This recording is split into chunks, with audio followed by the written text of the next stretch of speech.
Ini adalah permainan kartu lebih menakutkan daripada permainan kehidupan. Jika menang dalam semalam, akan menjadi jutawan.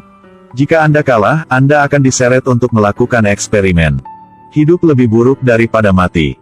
Ini semua tentang apa yang Tai Feng lakukan sehari yang lalu. Tidak bisa membayangkan. Kenapa dia datang ke sini?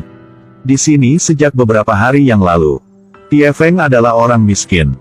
Jadi badut di ruang permainan. Sejak dia berumur 8 tahun. Ayahnya dibawa pergi oleh orang misterius. Ibu terkena stroke. Dari waktu itu, jika dia marah, dia paranoid berubah menjadi badut. Bunuh semua penjahat yang telah berubah menjadi monster. Tai Feng hanya fokus pada pekerjaan. Dan merawat ibu yang dirawat di rumah sakit. Biaya rumah sakit yang mahal menjadi beban. Dia punya pacar bernama Zhu Jiuba. Bekerja sebagai perawat di rumah sakit.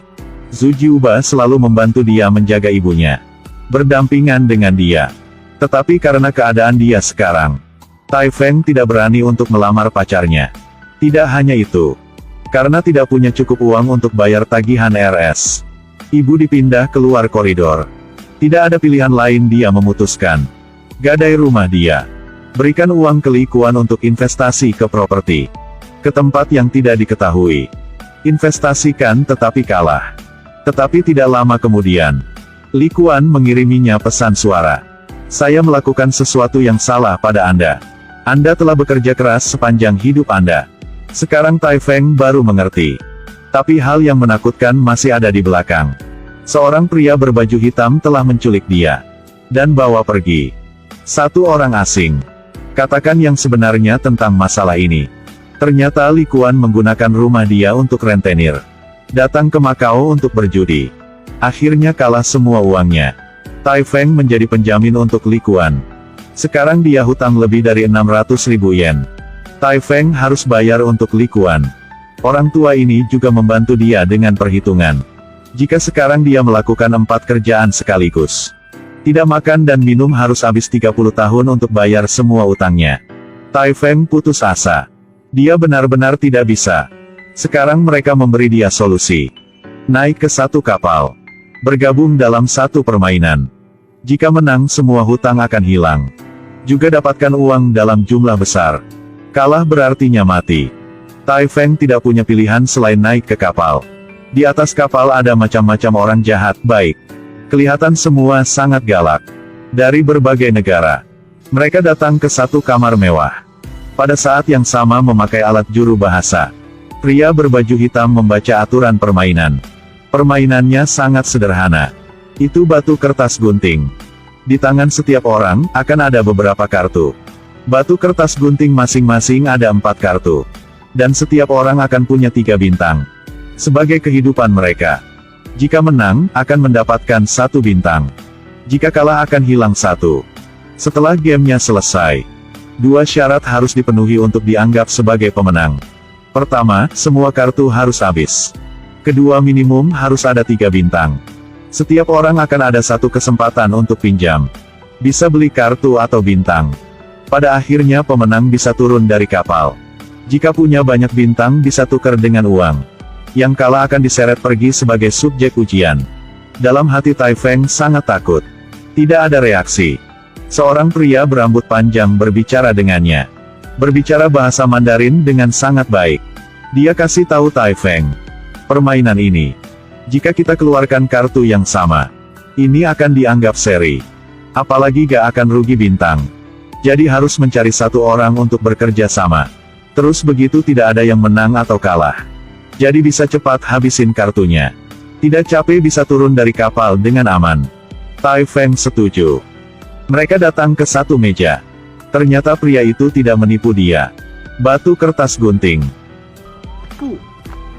Semua hasil seri. Tai Feng sangat senang. Bisa cepat turun dari kapal ini. Tetapi ada yang tidak dia harapkan telah terjadi. Anda menang. Tai Feng kaget. Memang benar orang yang baru saja mengalami hidup. Sangat mudah ditipu oleh orang lain. Pria itu langsung minta maaf. Katakan pada dia tadi tidak hati-hati jadi urutan kartunya dibalik. Dan mengatakan next dia akan keluar kunting. Suruh Tai Feng keluarkan batu. Jadi dia bisa balikin bintang ke Tai Feng. Balik ke meja dan ambil kartu. Pria berambut panjang keluarkan kartu. Itu pasti adalah Kunting.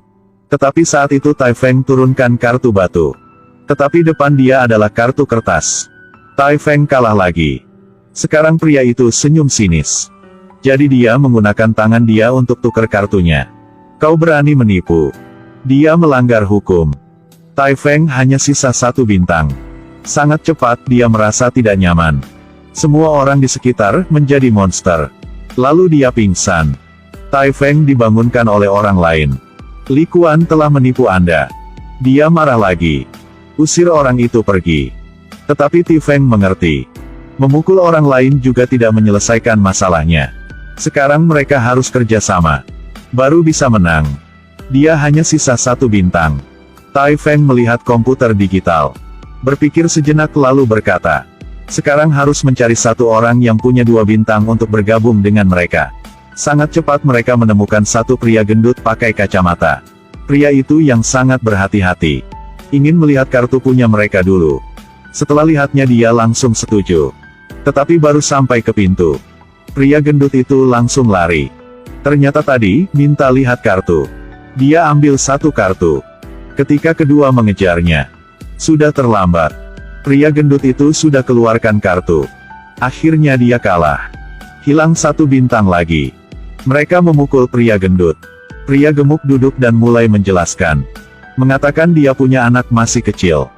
Tai Feng berubah pikiran. Biarkan dia masuk ke tim. Mereka duduk dan diskusikan. Pria gendut berkata saat dia melihat kartu punya mereka. Ada 4 kartu kunting dan 1 kartu kertas. Tidak logis. Karena pikiran pemain selalu perhatikan untuk menyimpan jumlah kartu yang sama di tangan.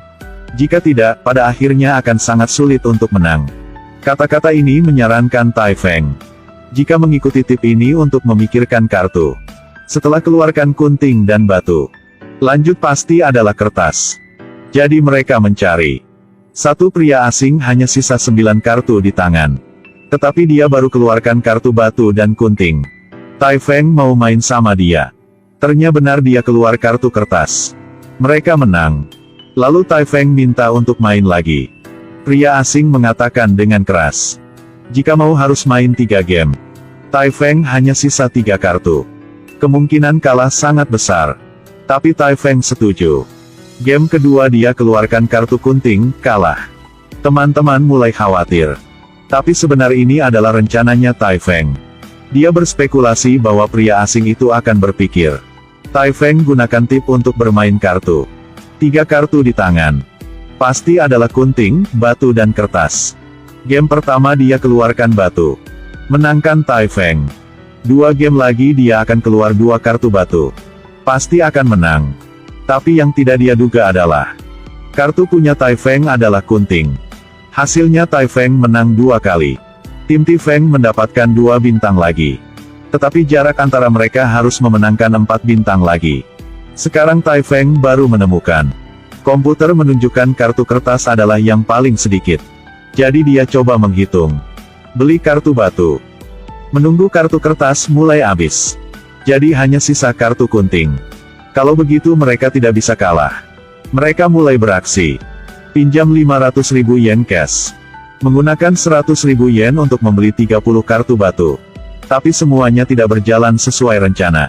Tidak lama sebelum mereka tahu kartu kertas tidak ada pengurangan kuantitas. Hanya kartu gunting yang semakin sedikit. Jadi di saat mereka beli kartu. Ada yang lihatin. Dia datang. Ingin bermain sama Tai Feng dengan muka yang sangat sombong. Pertaruhkan dengan uangnya saja. Ternyata mereka adalah penguntit. Tetapi Tai Feng berkata. Tidak mau main dengan uang, pertaruhan dengan 3 bintang saja. Hanya mau main 1 game untuk memutuskan siapa yang kalah siapa yang menang. Karena Tai Feng berspekulasi. Musuh buru-buru mencari permain. Kemungkinan jumlah kartu yang tersisa adalah ganjil. Ingin dengan cepat hilangkan 1 kartu. Kartu yang tersisa akan seimbang. Menang dengan lancar. Lawan berpikir bahwa Tai Feng punya banyak kartu batu begitu. Pasti tidak punya kartu kunting. Siapa yang mengira bahwa Tai Feng akan memiliki? Tai Feng menang. Mendapatkan 3 bintang. Lalu dia beli lagi semua kartu di tangan penantang. Lalu bertanya kepadanya, kartu yang sisa di tangan adalah apa? Gunakan untuk mengintimidasi. Dia hanya bisa mengakui. Berikan kartu itu pada Tai Feng. Jadi jumlah besar kartu batu dan kertas sudah di tangan Tai Feng. Mereka percaya jika mereka pasti akan menang. Tetapi saat itu, pria yang menipu dia sebelumnya ingin menipu Laik. Dia meminta semua orang untuk mencuci kartu. Mengatakan bahwa dia mendengar kalimat yang sangat menakutkan. Juga mengatakan orang yang tidak membagikan kartu tidak ada yang akan bermain dengannya. Langsung mundur. Tai Feng tidak punya pilihan lain. Hanya bisa ikut saja. Dia hati-hati mengamati. Setelah kocokan kartu, pria berambut panjang itu melempar kartu Tai Feng ke udara. Berkepanjangan waktu punya dia. Ambil kesempatan. Pria itu dengan cepat pergi untuk menantang. Sangat cepat dia menang. Lalu Tai Feng manggil semua orang berkumpul. Trik yang digunakan sama pria rambut panjang itu tadi. Jadi di saat dia kocok kartu sudah menggunakan trik. Sisakan kartu batu untuk dia sendiri. Gunakan kartu kunting untuk memancing. Kartu yang sisa kasih ke Tai Feng. Selama dia tidak melawan Tai Feng, pasti dia akan menang. Hilangkan semua kartu di tangannya. Termasuk bintang juga. Rencananya terungkap. Semua orang menolak untuk bermain dengan pria itu. Sangat cepat Tai Feng menggunakan semua kartu di tangan. Gunakan cara yang paling adil. Ambil semua kartu hilang punya orang lain. Akhirnya hanya sisa pria rambut panjang itu. Sisa 1 kartu batu. Dia hanya bisa bermain dengan Tai Feng. Karena jika kartu tidak habis, dia akan kalah. Tai Feng minta pria itu keluarkan 5 bintang. Harus minta maaf semua orang di sini. Dan tampar dirinya sendiri. Sampai berdarah baru boleh berhenti. Akhirnya dia menang. Tetapi karena dia masih ada 1 kartu, masih dibawa pergi. Dibawa ke 1 ruang gelap dan kecil. Ini adalah rencana mereka. Teman-temannya pasti akan menebus dia keluar. Tai Feng dilucuti pakaiannya. Dia menemukan 1 pria di tubuh ada banyak luka.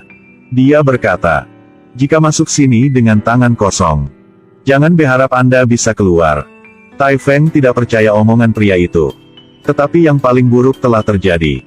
Pria gendut ambil bintang lalu berkata, jika menggunakan 3 bintang untuk selamatkan Tai Feng, saat kita turun dari kapal, kita tetap miskin.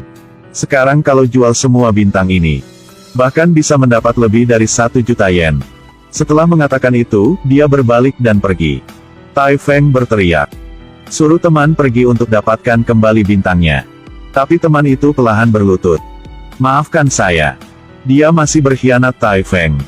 Tidak peduli seberapa pintar Tai Feng. Tidak bisa memenangkan hati orang jahat. Diambil semua uang oleh temannya. Sebelum pergi juga tidak lupa untuk ketawa Tai Feng. Di dunia binatang, hanya berkuasa, tidak ada kasih sayang. Tai Feng marah. Bergegas untuk memukul pria berwajah bekas luka itu. Tapi dia ditahan oleh keamanan. Tapi dia masih tertawa. Sesuai dengan omongan orang itu, rekan tim akan tinggalkan dia. Jelas bukan untuk cinta persaudaraan, tapi manfaat. Maka pasti ada sesuatu yang berharga di tubuh orang itu. Dan tempat yang simpan itu adalah pasti di punggungnya. Orang di luar melihat berlian di tangan Tai Feng. Hanya bisa menebus dia keluar. Saat dia keluar, ada 1 lelaki tua hentikan dia. Memohon kepadanya. Telepon ke anak dia yang sedang sakit parah. Tetapi dia tidak berhenti. Langsung keluar dari situ. Temukan orang yang mengkhianati dia untuk balas dendam. Ambil kembali bintangnya. Lalu memutuskan hubungan dengan teman yang 1 lagi. Mengambil kembali uang. Dia balik ke ruang gelap itu. Gunakan 3 bintang untuk nebuskan lelaki tua itu. Sebenarnya dia bisa jual bintang untuk dapatkan 10 juta yen. Menebus rumah kembali. Membayar biaya rumah sakit untuk ibu. Tapi dia memilih untuk menyelamatkan orang asing. Kenapa? Karena lebih baik seumur hidup memakai baju badut. Juga tidak mau menjadi anggota di dunia hewan. Dia adalah orang yang bersemangat. Hanya tahu benar atau salah, tidak peduli dengan manfaat.